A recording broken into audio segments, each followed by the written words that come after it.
She stared at the courtroom doors, clutching a pen that had signed her future away.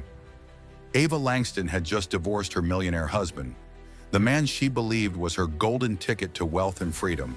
But as the ink dried and the judge declared the split official, Ava wore a smug smile, completely unaware that her empire of dreams was built on illusions.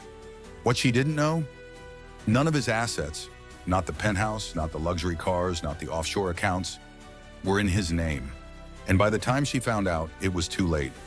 Before we dive in, if this story resonates with you even a little, drop a comment telling us where you're watching from. And don't forget to like, subscribe, and turn on the notifications. It helps us grow and bring you more stories you love. Ava Langston was once the envy of her circle, married to Daniel Langston, a reclusive millionaire known for his understated luxury and quiet dominance in real estate tech. But as their marriage grew cold, Ava saw the divorce not as an end, but as a beginning. She thought she'd walk away with half. She never expected to walk away with nothing. The courtroom smelled like aged wood and stale perfume. Oak panels lined the walls and the soft rustle of papers punctuated the air as lawyers moved in tight choreography. Ava sat poised in a cream blazer and diamond studs, a look carefully curated for court and camera. Daniel, calm, crisp, distant. His charcoal suit gave nothing away, and neither did his eyes. On paper, it was a clean case. 11 years of marriage, no children, and more than enough assets to split. 3 luxury homes, 5 cars, multiple investment properties. Ava's lawyer came prepared to demand her share of Daniel's vast fortune. But things started going sideways fast. Property after property, marked under LLCs. Bank accounts, tied to trusts, inherited, protected. Cars leased through shell corporations. Daniel sat still as Ava's lawyer fumbled. Each time they pointed to a valuable asset, Daniel's attorney responded with the same calm phrase, "That asset is not in Mr. Langston's name." Ava's confidence began to crack. Her lawyer requested delays, hired forensic accountants, subpoenaed corporate records. Weeks turned into months. Ava moved out of the penthouse and into a rental. The media buzz faded. Friends stopped calling, and still she refused to believe it. "There's no way," she told herself one night in a dim apartment kitchen, light flickering overhead. "He lived like a king. That kind of money doesn't just disappear." But it hadn't disappeared. It had never been his to begin with. It was Daniel's father, a notoriously private magnate who owned the web of companies. Daniel was just a steward, a manager, a trusted heir, yes, but legally, he owned almost nothing. And what Ava could have had, stock options, spousal support, even a modest buyout, had all been waived in a prenup she signed a decade ago, back when love felt eternal and paperwork felt rude. She had played the long game for wealth, but the board was rigged before the first move.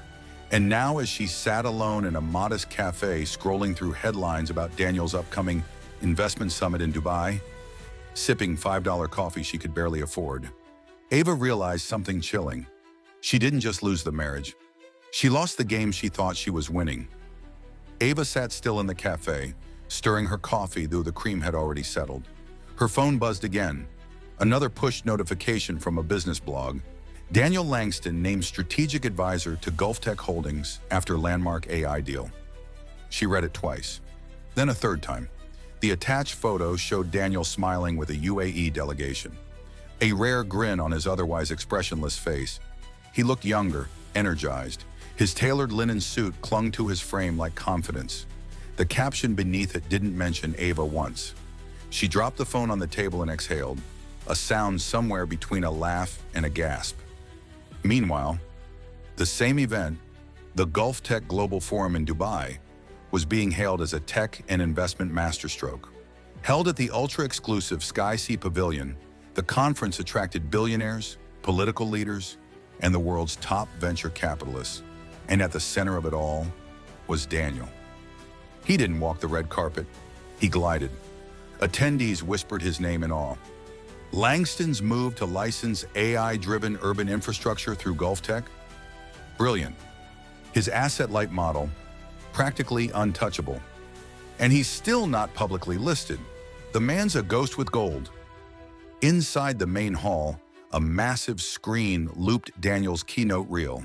His soft, deliberate voice narrated aerial shots of smart cities, drone logistics systems, and high-efficiency housing tech. All projects Ava remembered from their dinner table conversations. Projects she once mocked as too abstract. Now, those abstract ideas were reshaping skylines from Singapore to Johannesburg. Daniel kept to himself at the summit, polite, measured, distant, the same way he was in court. He barely touched his champagne at the gala, opting instead to sit with two Emirati investors and a robotics engineer from Finland. Cameras caught the moment when one of the investors clapped Daniel's back and said something that made them all laugh. The photo went viral in business circles. Ava, back in LA, saw it pop up on a friend's Instagram story. The future is quiet, and his name is Langston. She didn't comment. She didn't react. But her hands trembled as she picked up the phone to scroll through Daniel's LinkedIn feed, now updated with 30,000 new followers since the forum began. She clicked on one post. It was a candid shot of him standing in front of a model of a futuristic cityscape. My father once told me, don't chase titles, own the systems that give them out. We're just getting started. 20,000 likes, 5,000 reposts. Zero mention of the woman who had once been his partner, his critic, his wife. That night, Ava couldn't sleep. The ceiling fan hummed above her rented bed, and outside, a neighbor's dog barked into the darkness.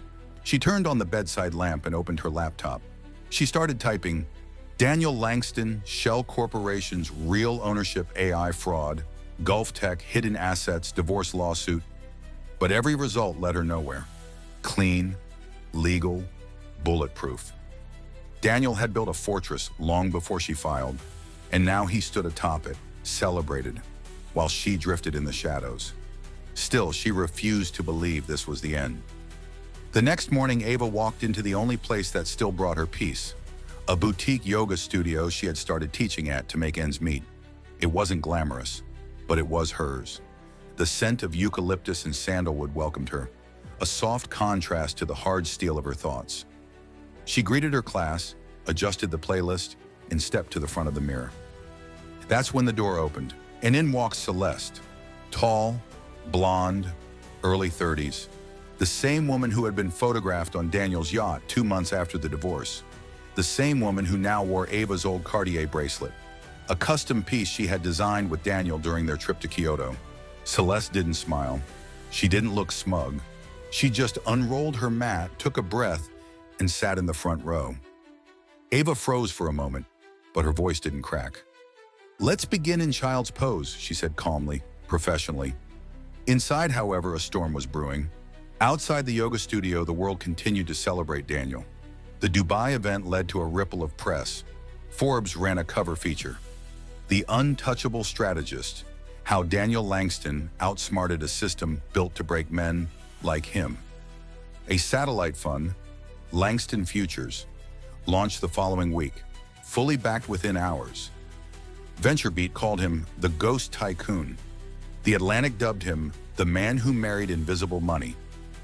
But Ava, she was starting to notice small things. Names of holding companies Daniel had casually mentioned during their marriage, showing up on global tech patents. Connections between his father's legacy empire and newly founded AI startups. Names she'd written off as irrelevant back then, now screaming in retrospect. She printed out documents, highlighted terms, drew circles and arrows on napkins, receipts, court transcripts, a puzzle no one else seemed to care about. Not yet anyway, because if she was right, Daniel hadn't just hidden his money, he'd reinvented an entire legal architecture to make sure no woman could ever touch it. The more Ava dug, the clearer the pattern became. She wasn't chasing rumors anymore. She was staring at an invisible kingdom. She sat in the back corner of a downtown co-working space, surrounded by papers and screenshots, her laptop screen glowing with the blueprint of Daniel's empire. Layers of offshore holdings, rotating LLCs registered in Wyoming and the British Virgin Islands. Patent filings attributed to obscure consultants who didn't exist. Every trail led somewhere, but nowhere direct. like a spider web woven in zero gravity. And while she traced it, the world kept applauding Daniel. Back in Dubai, the final night of the Gulf Tech Forum was nothing short of spectacular. A drone show lit up the night sky, syncing with orchestral music as Dubai's skyline shimmered below. The Sky Sea Pavilion had been transformed into an open-air gala beneath the stars. Daniel arrived late, deliberately, stepping onto the terrace as the drones spelled "Future Built" across the clouds. His presence shifted the energy. Conversations paused, heads turned. He didn't work the room like a politician. He didn't need to. Executives, venture capitalists, and even foreign dignitaries sought him out. A Bloomberg correspondent cornered him briefly for a private comment. Daniel gave only 5 words. "The future isn't loud anymore." That quote would be republished by every major outlet within 24 hours. Meanwhile, Ava continued cross-referencing. She made lists, names, dates, asset tags, and linked them to conversations she half-remembered from their marriage. That Christmas trip to Prague, the consulting dinner in Sao Paulo, the random call from Daniel's father about a school in Kenya. They were all pieces. Each event, each moment she once thought trivial, now seemed intentional. Even she felt like part of a design. Ava started recording voice memos, not just as notes, but as insurance. December 4th, Daniel mentioned Dominion Logic Labs.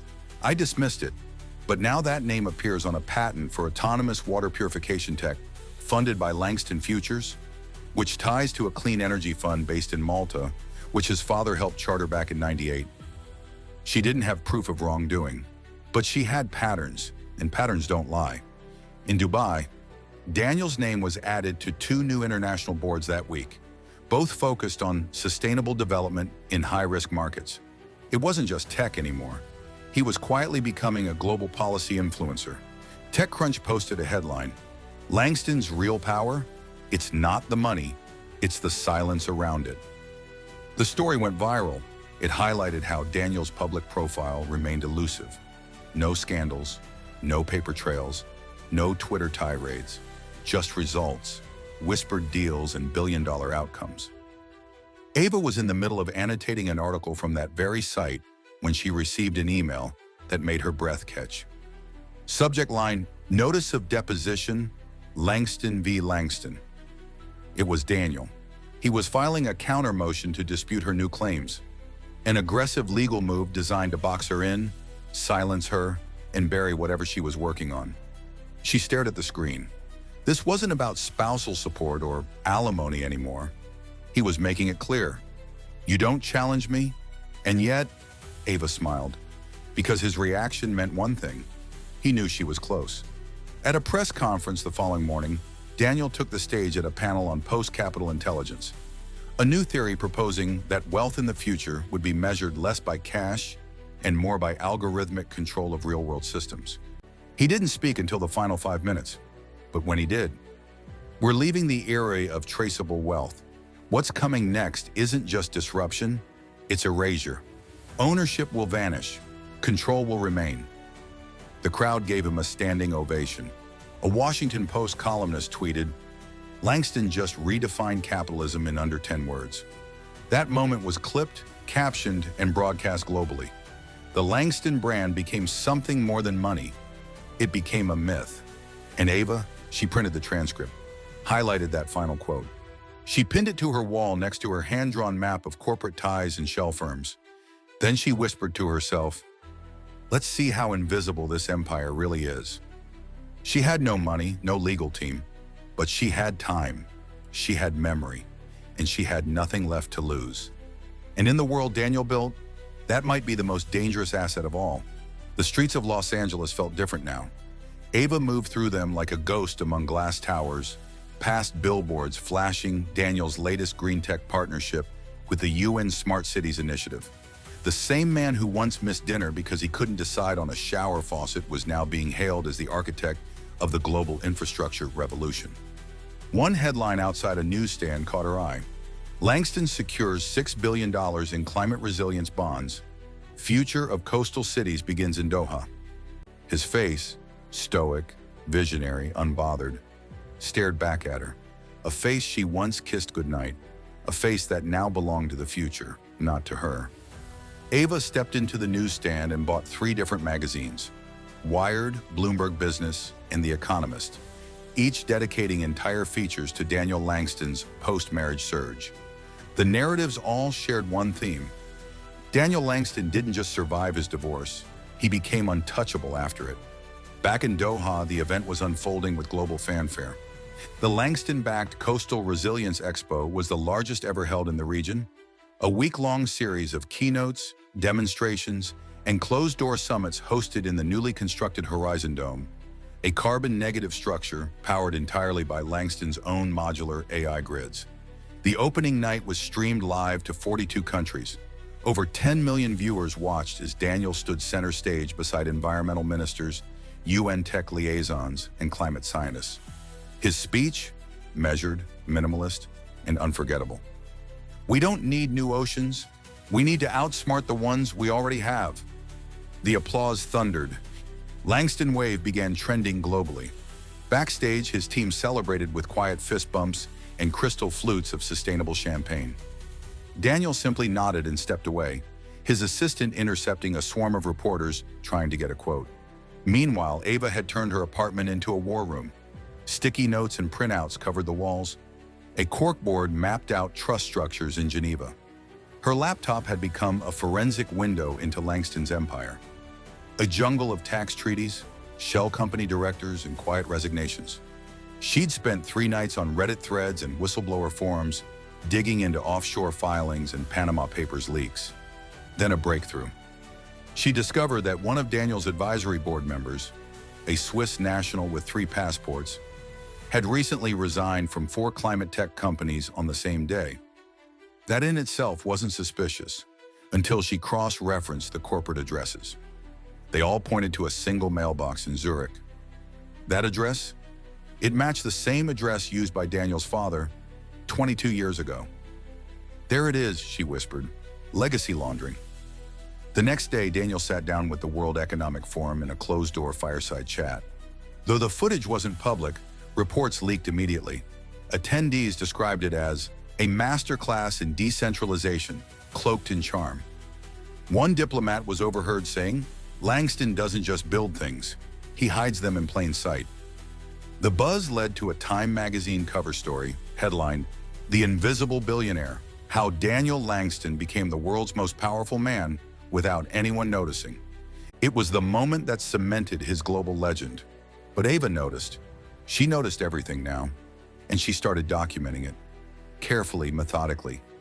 She even began scripting a video expose, recording it in low light using a borrowed microphone and an old DSLR from her yoga studio. Each section covered one piece of the puzzle: how Daniel built infrastructure through proxies, how assets move faster than court subpoenas, how his divorce had been not just a personal strategy, but a financial maneuver. She didn't name him directly, not yet, but the references were razor sharp. Back in Doha, the final day of the expo drew an even bigger crowd.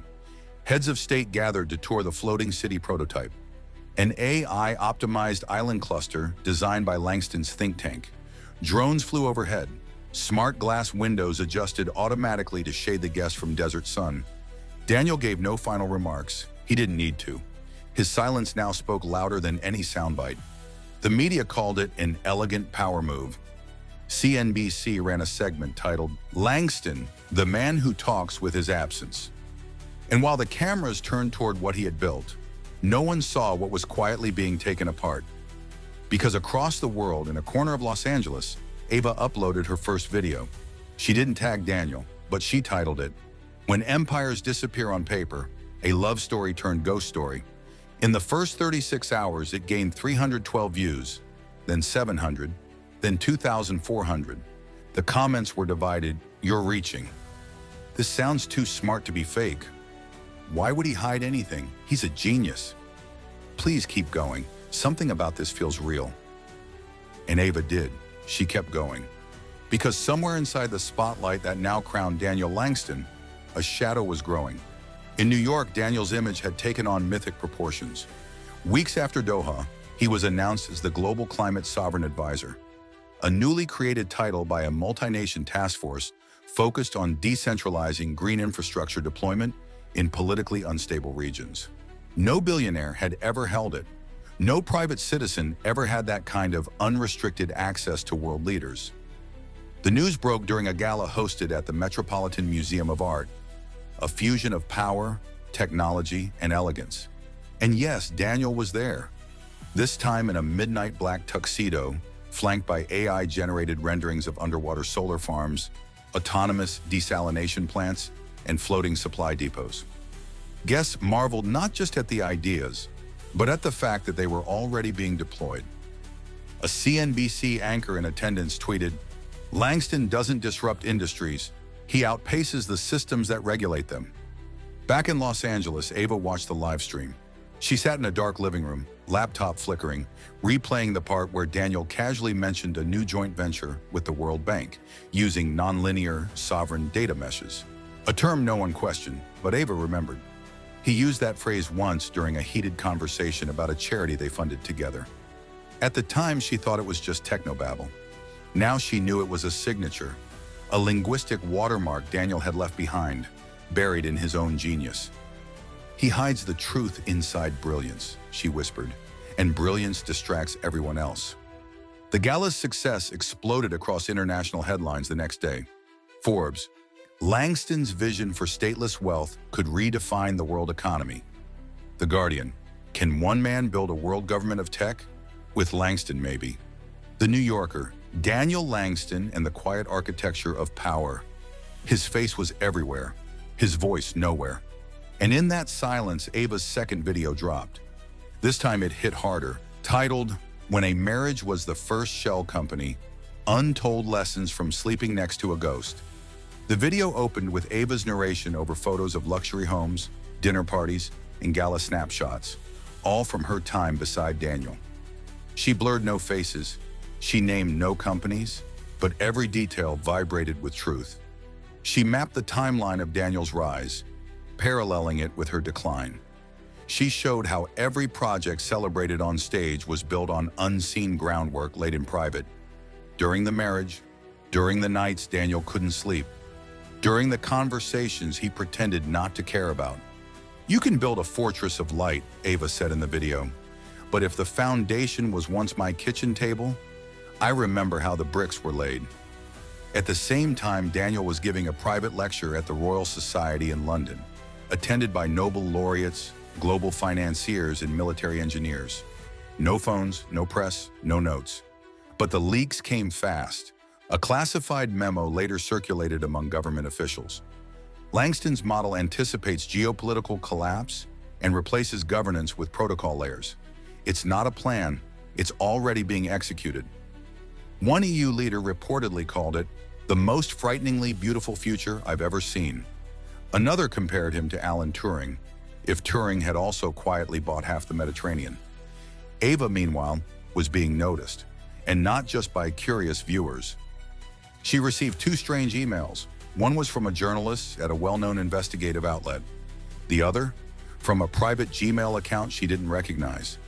But the language in the message was hauntingly familiar.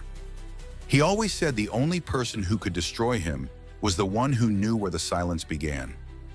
There was no name, no signature, but Ava read it again and again, and she knew someone else had been watching all along. Back at the Langston Foundation headquarters in Geneva, a new installation had just opened, the Sovereign Grid Room, a visual showcase of Daniel's global tech network. Guests described it as stepping into the neural pathways of Earth itself. Data pulses, environmental feedback loops, autonomous policy frameworks. A tour guide said, "It's not just influence, it's governance without borders." People began calling it Langston's Internet of Power. And just like that, the public stopped asking what Langston owned. They started asking what was even left that he didn't. Ava stood in the middle of her apartment, staring at her wall of evidence. It wasn't paranoia, it wasn't bitterness. It was the outline of a man who didn't need to be seen to control everything. She opened a new document on her laptop and began typing the title of her third video. What if the smartest man alive designed a world where divorce was his firewall? She paused, then typed a subtitle, And what if the firewall forgot I knew the blueprint? The video was scheduled. Ava hovered over the publish button, but before she could click it, her phone buzzed. Unknown number. No caller ID. Just a single word on the screen. Zurich. She didn't answer. Instead, she walked to her window. Below, traffic hummed along Sunset Boulevard. Unaware that on the fourth floor of an aging walk-up, a woman was preparing to challenge the man the world now saw as post-government. Because while everyone else praised Daniel's dominance, Ava saw the chokehold behind the applause. In Zurich, just hours earlier, the Langston Foundation held a closed-press unveiling of its Neuro-Sovereign Initiative, a program integrating neural signal mapping into AI-powered urban management. The event was invite-only, but footage leaked within minutes. Daniel stood beside a neural researcher from Helsinki and a UN technocrat as the model was demonstrated in real time. An artificial district responding to traffic congestion, emotional data, pollution changes, and biometric patterns, all adjusted by predictive algorithms created through Daniel's legacy companies.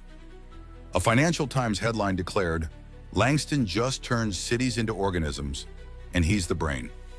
And the event, described by attendees as nothing short of civilization's next chapter.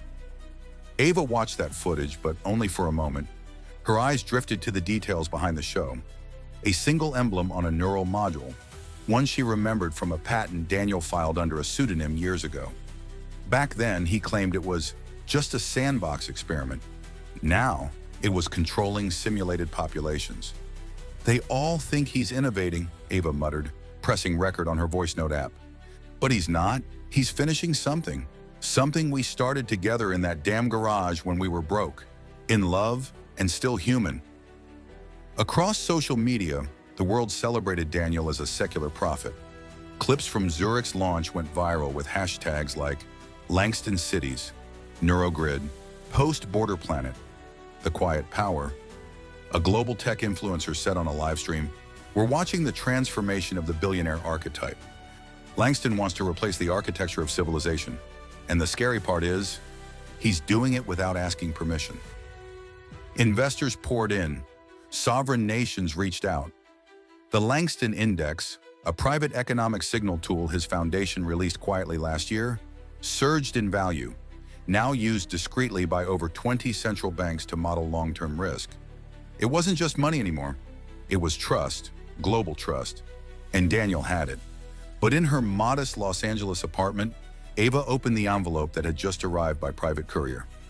No return address, just a small ivory card with raised lettering. 3 words, "You were right." She flipped the card over. A scribbled map, hand-drawn, of 4 intersecting shell corporations registered in Luxembourg. Names she recognized. Names only she could have linked to Daniel. Whoever sent it, they had access. And more than that, they had regret. Ava stared at the map for a long time, then pinned it to her wall right next to the title page of Daniel's original AI proposal from 2014. The one she'd formatted, edited, and quietly helped submit when he doubted himself. He didn't thank her then. He didn't need to. She was part of the blueprint. In Singapore, Daniel's next move was already in play. He had just acquired a majority stake in InfraTrace, a low-profile surveillance infrastructure company specializing in urban sentiment tracking. Within days of the acquisition, the company was invited to partner with multiple Southeast Asian governments on social harmony optimization. Another wave of press exploded. TechCrunch. Langston's InfraTrace deal cements him as the first true architect of the sentient city. Wired, who needs politics when you have Langston protocols? And once again, no one mentioned Ava. But inside one Reddit thread buried deep in the conspiracy forums, Ava's second video had started a quiet buzz. "She's not lying. I worked logistics for a front company. The timeline lines up. I used to manage Langston's patents in Taiwan. She mentioned a signature I always saw but could never trace. If even 30% of what she's saying is true, this guy didn't build his empire alone. He erased everyone who helped him." Ava didn't reply to the thread, but she saw it, and when she uploaded her third video, the one titled, "What if the firewall forgot I knew the blueprint?" She embedded one message in the final frame.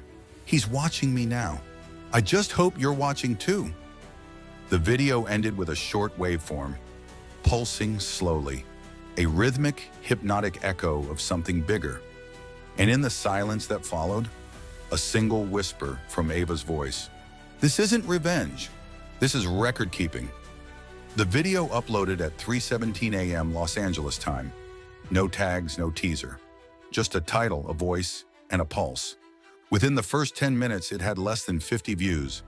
By 6 a.m., it had over 12,000. And by noon, Ava Langston, the woman the world had forgotten, was trending in tech subforums across Telegram, Mastodon, and dark data channels not indexed by Google. The mainstream still hadn't caught on, but someone was watching and sharing, quietly, obsessively. She refreshed the analytics dashboard once, twice, then shut the laptop. "Let them find it. Let them follow the crumbs," she whispered, staring at the map from Zurich still pinned above her radiator.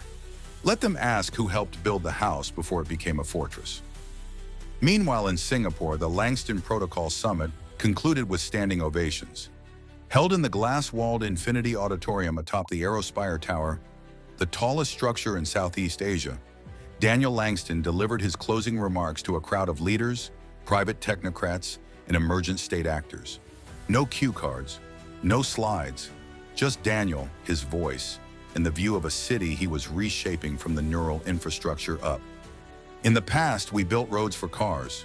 Today, we build pathways for intelligence. Tomorrow, we'll build for intention." The statement rippled through the room like prophecy. A Bloomberg correspondent tweeted, "Langston doesn't think in markets, he thinks in epochs." Another publication called it the Singularity's soft opening. And the event, described by tech analyst Ella Domingo as what the moon landing was to aerospace, this was to civil governance. Back in Los Angeles, Ava took the bus across town, no Uber, no traceable routes, and entered a tiny legal archive library on Wilshire, a place only retirees and conspiracy authors still frequented. Inside, she pulled microfilm records from 1999, not about Daniel, but about his mother. Few knew her name, fewer remembered her face, but Ava did. "He learned silence from her," Ava muttered as she read. "He learned how to disappear without leaving." Buried in the documents was a clue, a land grant quietly dissolved in the late 90s. No reason given, no successor listed, but the coordinates, she noticed, were now home to a Langston-backed resilience research center in the Canary Islands. She jotted a note. Burial ground of the original blueprint? Not literal, metaphorical. A place where the earliest ideas of sovereign intelligence systems, Daniel's crown jewel, had first been written. Not by Daniel, not even by his father, but by a woman the records never gave credit to, just like her. In Geneva, the Langston Foundation released its annual Sovereign Impact Report. It was more than a financial statement. It was a philosophical document. 60 pages outlining the Langston ethos, a belief that nations would one day be outperformed by networks, that governments would one day regulate by algorithm, not vote, and that individuals would be measured by the systems they participate in, not the borders they occupy. It was hailed as the first constitution of the post-nation era. And Daniel, he said nothing. His silence was now his brand. Ava uploaded her fourth video the next day. She didn't bother dressing it up. No dramatic music, no preamble. Just her face raw, her voice low. "When we first built the prototype," she said, "he called it a brain without a conscience. I called it unfinished. He called that a weakness. But conscience isn't weakness, it's resistance." She ended the video with a diagram, one no one had seen before. It was a version of the Langston Neural Cascade engine, dated 3 years earlier than Daniel's public patent. Her handwriting filled the margins. She circled one line in red. "Behavioral override risk in decentralized networks must be hard-coded with emotional inference constraints." She zoomed in. "He removed this line. Ask yourself why." The video crossed 100,000 views in 4 hours. And though the press still ignored her, the internet didn't. Threads erupted on Hacker News, GitHub comments, and encrypted subnets. She's got timestamps, internal drafts, design logic no outsider would guess. Langston's missing an ethics layer, not by mistake, by design. This isn't whistleblowing, it's literary revenge with receipts. She was the prototype. But the biggest comment came from a verified user account that had never posted before. "You're not alone anymore. Meet us where the seed bank ends." No other context, no follow-up. Ava screenshotted it, printed it, pinned it beside the Zurich map and the Canary coordinates. That same week, the Langston ethos was officially adopted by 2 micronations seeking to digitize their constitutions. And Daniel? He remained off-camera, off-grid, but the Foundation's spokesperson made a rare statement. The future doesn't belong to the loudest voice. It belongs to the clearest system. And once again, the world clapped. So what happens when the man the world trusts most builds a future without memory? And what happens when the only person who remembers how it all began, the truth, the flaws, the conscience, refuses to disappear? Ava didn't chase fame. She wasn't after revenge. She was after something far more dangerous in a world built on spectacle: truth. Because in a system designed to erase fingerprints, sometimes the quietest voice is the only one that leaves a scar. And maybe, just maybe, the blueprint wasn't in the code, but in the person he tried to forget. If this story made you pause, think, or even question the world around you, drop a comment below and let us know where you're watching from. We'd love to hear your thoughts. Like if you felt something. Subscribe if you want more stories that peel back the curtain. And don't forget to turn on the notification bell, because what's coming next might just change everything you thought you knew about power, love, and legacy. We'll see you in the next episode. And remember, the future isn't just being built, it's being edited.